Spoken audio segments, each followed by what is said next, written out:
Morning students. Last video में हम लोगों ने फ्रेजल वर्ब के बारे में पढ़ा था।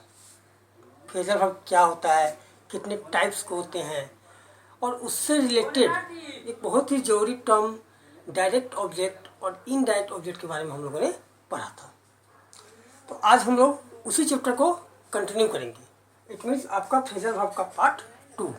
ठीक है, तो आप लोगों को याद होगा कि हम लोगों ने फ्रेजल वर्ब को मेनली दो पार्ट में बांटा था। फर्स्ट था ट्रांजिटिव फ्रेजल वर्ब, सेकेंड था इनट्रांजिटिव फ्रेजल वर्ब। ठीक है, तो फर्स्ट हम लोग देखते हैं कि ट्रांजिटिव फ्रेजल वर्ब क्या होता है। तो the phrasal verb that require direct object and may also take indirect object is called transitive phrasal verb. आप सिंपली कर सकते हैं कि वैसा फ्रेजल वर्ब जो ऑब्जेक्ट लेता हो, जिसमें ऑब्जेक्ट हो, ठीक है, वह जो होगा ट्रांजिटिव फ्रेजल वर्ब होगा। लेकिन ये जो है आपको अधिकांश डायरेक्ट ऑब्जेक्ट लेता है और रेयर केस में कभी कभी जो है इनडायरेक्ट ऑब्जेक्ट भी ले सकता है। Clear? For example, take off your jacket, take off your jacket. ठीक है, आप देखिए टेक ऑफ, इसके बाद क्या है? ऑब्जेक्ट है, ऑब्जेक्ट है ना। तो ये फ्रेजल वर्ब जो होगा वो कौन सा होगा? ट्रांजिटिव फ्रेजल वर्ब होगा, क्योंकि ट्रांजिटिव फ्रेजल वर्ब के बाद, इट मीन्स इस फ्रेजल वर्ब के बाद ऑब्जेक्ट यूज किया गया है। क्लियर? नेक्स्ट, हम लोगों ने उस दिन देखा था कि ट्रांजिटिव वर्ब के 3 टाइप्स होते हैं। How many types of transitive verb? Transitive phrasal verb 3 types. First, optionally separable phrasal verb. Clear? अब देखिए ऑप्शनली सेपरेबल, सेपरेबल का मतलब क्या होता है, पहले इसको जानते हैं हम। सेपरेबल का मतलब होता है सेपरेट, मतलब अलग अलग करना, अलग अलग होना, अलग अलग रहना। ठीक है, तो इस वर्ड का उसके डिफिनेशन में बहुत ज़्यादा इंपॉर्टेंट है। कैसे? तो the transitive phrasal verb that require object, ऐसा ट्रांजिटिव फ्रेजल वर्ब जो ऑब्जेक्ट लेता हो, but the preposition functioning, it means हम लोग इसको पी फंक्शनिंग भी बोलते हैं, as a particle can follow either the verb or the direct object. It means वैसा फ्रेजल वर्ब जिसमें ऑब्जेक्ट लगा हो बट प्रीपोजिशन होता है वो फॉलो करता है किसको? या तो वर्ब को या तो डायरेक्ट ऑब्जेक्ट को। For example, call off, bring up, इसको फॉलो कर रहा है। ठीक है, आप इसको बेटर समझने के लिए नीचे का एग्जाम्पल देखिए, Rahul has to do this assignment over. और देखिए इसमें टू डू है, ओवर भी है। ठीक है, तो इसमें ओवर क्या हुआ? आपको प्रीपोजिशन है, और यह क्या कर रहा है? वर्ब को फॉलो कर रहा है, टू डू, इसको फॉलो कर रहा है। यह डायरेक्ट ऑब्जेक्ट है, दिस असाइनमेंट, इसको फॉलो कर रहा है। तो इसीलिए टू डू और ओवर जो है आपको ऑप्शनली सेपरेबल फ्रेजल वर्ब है। ठीक है, सेपरेबल इसलिए क्योंकि दोनों जो फ्रेजल वर्ब है वो अलग अलग यूज किया गया है। अब देखिए टू डू और ओवर अलग अलग है, बीच में क्या है? डायरेक्ट ऑब्जेक्ट है। ठीक है, तो जब अलग अलग यूज किया गया है तो इसका मतलब है कि ये क्या होगा? ऑप्शनली सेपरेबल फ्रेजल वर्ब होगा। कोई दिक्कत? आप लोग फिर से सुन लीजिए कि वैसा ट्रांजिटिव फ्रेजल वर्ब जो ऑब्जेक्ट लेता हो और जिसमें प्रीपोजिशन जो होता है वो फॉलो करता है या तो वर्ब को या तो डायरेक्ट ऑब्जेक्ट को। For example, call off, bring up, it is. ठीक है, जस्ट राहुल है to do this assignment over. To do और ओवर दोनों क्या है? सेपरेट है, इसमें अलग अलग है। ठीक है, दोनों के बीच में क्या है? डायरेक्ट ऑब्जेक्ट है। तो जब दोनों अलग अलग होगा तो वह क्या होगा? सेपरेबल फ्रेजल वर्ब होगा। अब हम लोग सेकेंड देखेंगे, इनसेपरेबल ट्रांजिटिव फ्रेजल वर्ब। ये भी ट्रांजिटिव फ्रेजल वर्ब का ही सेकेंड पार्ट से, इन सेकेंड टाइप से उसका इनसेपरेबल। जैसा कि इसके पहले वाले टाइप्स में हम लोगों ने देखा था कि सेपरेबल था, मतलब अलग अलग, और यहाँ पे क्या है? इनसेपरेबल, मतलब अलग अलग नहीं हो, एक साथ हो, ज्वाइंट। ठीक है, तो inseparable transitive phrasal verb, TPV, transitive, P से फ्रेजल और भी refer verb, transitive phrasal verb take a direct object but you can't insert that direct object into middle of the phrasal verb.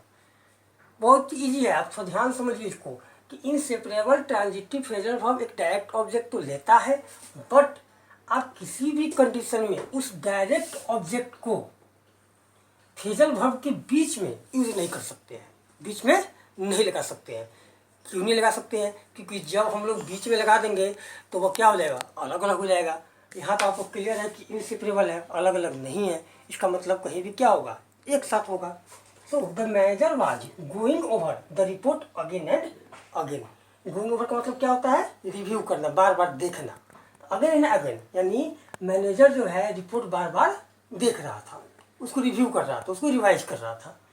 तो going और over, आप देखिए कि ये दोनों क्या है, एक ही साथ है। रिपोर्ट डायरेक्ट ऑब्जेक्ट आपका है, मैंने आपको लास्ट वीडियो में बताया था कि डायरेक्ट ऑब्जेक्ट क्या होता है। तो रिपोर्ट क्या है, डायरेक्ट ऑब्जेक्ट है। और रिपोर्ट को हम लोगों ने क्या किया है, एक साइड में यूज किया है, इस दोनों के बीच में यूज नहीं किया है, इसीलिए क्या है, इनसेपरेबल ट्रांजिटिव फ्रेजल वर्ब है। जबकि फर्स्ट टाइप्स में हम लोगों ने क्या देखा था कि हम लोग दोनों के बीच में डायरेक्ट ऑब्जेक्ट को यूज किया था हम लोगों ने। सी नंबर देखते हैं, obligatory separable transitive phrasal verb. When the direct object is in the form of a pronoun, जब डायरेक्ट ऑब्जेक्ट किस फॉर्म में हो, pronoun में हो। सबसे मेन वर्ड आपको यही है, अगर ये समझ गए तो आप इसका डेफिनेशन समझ जाएंगे कि जब डायरेक्ट ऑब्जेक्ट pronoun के फॉर्म्स में हो, meaning the preposition functioning as a particle must follow the pronoun। इसका मतलब कि जो प्रीपोजिशन में फंक्शनिंग कर रहा है वह किसको फॉलो करेगा, pronoun को, as the direct object, then it is called obligatory separable transitive phrasal verb. It means आप इसके एग्जाम्पल से कंफर्म हो जाएंगे कि मैंने प्रोनाउन पे क्यों इतना आपको कहा है हाईलाइट करने के लिए, क्योंकि यहाँ पे जो डायरेक्ट ऑब्जेक्ट होगा वह प्रोनाउन के फॉर्म्स में होगा। एग्जाम्पल देखिए, did you added it up, added up phrasal verb है, लेकिन दोनों अलग अलग है। नाम क्या है, सेपरेबल, इसलिए दोनों क्या है, सेपरेट है, अलग अलग है। लेकिन आप देखिए कि दोनों के बीच में जो डायरेक्ट ऑब्जेक्ट इट है वह क्या है, आपको प्रोनाउन है। इसलिए मैंने इसको बताया कि इसमें क्या होगा, हमेशा जो है डायरेक्ट ऑब्जेक्ट प्रोनाउन के फॉर्म में यूज किया जाएगा। That's clear. तो आप लोगों ने अभी तक ट्रांजिटिव फ्रेजल वर्ब का तीनों टाइप लिखा। फर्स्ट क्या था, ऑप्शनली सेपरेबल, जिसमें क्या होता है कि अलग अलग होते हैं, डायरेक्ट ऑब्जेक्ट लेगा वो, लेकिन उसके जो फ्रेजल वर्ब जो हैं वो अलग अलग होंगे, उसके बीच में जो है डायरेक्ट ऑब्जेक्ट लगा होगा।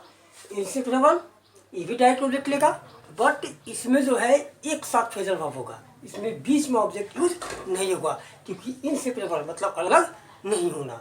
सी नंबर, ऑब्लिगेटरी सेपरेबल, इसमें भी अलग अलग होंगे, और इसमें क्या है कि फ्रेजल वर्ब के बीच में डायरेक्ट ऑब्जेक्ट तो होगा, लेकिन वो प्रोनाउन के फॉर्म्स में होगा। किस फॉर्म्स में होगा, प्रोनाउन के फॉर्म्स में, it. So it is called obligatory separable transitive phrasal verb. और हम लोग फ्रेजल वर्ब का सेकेंड टाइप्स, इट मीन्स पहला ट्रांजिटिव था जिसको हम लोग 3 टाइप्स में बांटा, दूसरा क्या है, इनट्रांजिटिव फ्रेजल वर्ब। अब ये क्या होता है, तो जैसा कि आप लोग इनट्रांजिटिव वर्ब जानते हैं कि उसमें ऑब्जेक्ट नहीं होता है, तो सेम डेफिनेशन इसमें भी है कि the phrasal verb that can not take object, जो ऑब्जेक्ट नहीं ले सकता है, it's called intransitive phrasal verb. It mean जिसमें ऑब्जेक्ट नहीं हो, जिसमें क्या नहीं हो, ऑब्जेक्ट नहीं हो। For example go back, go back जो है एक फ्रेजल वर्ब है, आप इसको यूज कर सकते हैं कहीं पे। गो बैक का मतलब क्या होता है, गो बैक का मतलब back to a place. It means go back का मतलब क्या होता है, बैक टू ए प्लेस, किसी जगह पे वापस जाना। इसमें कोई आपको ऑब्जेक्ट नहीं है। आप एक और एग्जाम्पल देख सकते हैं, और एग्जाम्पल आप देखिए, where did you grow up, where did you grow up. अब इसमें देखिए ग्रो अप क्या है, फ्रेजल वर्ब है, ग्रो अप क्या है, फ्रेजल वर्ब है, इसके बाद कोई ऑब्जेक्ट है नहीं है। तो ये सारे जो फ्रेजल वर्ब होते हैं जिसके बाद कोई ऑब्जेक्ट यूज नहीं किया जाता है, वह क्या होंगे, इनट्रांजिटिव फ्रेजल वर्ब होंगे। क्लियर। और हम इसे नोट देखते हैं, in this phrasal verb the prepositional functioning, it means P functioning as a particle must directly follow the verb, must directly follow the verb. इसका मतलब क्या होता है, वह जो है वर्ब को फॉलो करता है। किसको फॉलो करता है, वर्ब को। ठीक है, जैसे आप ग्रो देख सकते हैं, अब क्या है आपका प्रीपोजिशन है, ये दोनों मिलकर क्या बनाया, फ्रेजल वर्ब बनाया, बट इसके बाद कोई ऑब्जेक्ट नहीं है, so it is called intransitive phrasal verb. तो आज हम लोगों ने ये चैप्टर कंप्लीट किया, जो कि पार्ट 2 था आपका फ्रेजल वर्ब का।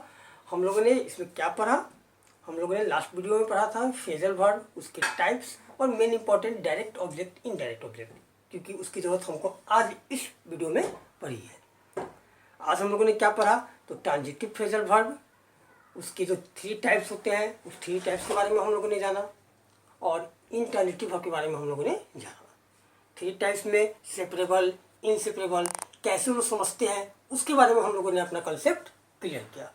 नाउ अब आप इसकी साइज जो है, बुकवर्क जो है, इसको कंप्लीट करने की कोशिश करेंगे।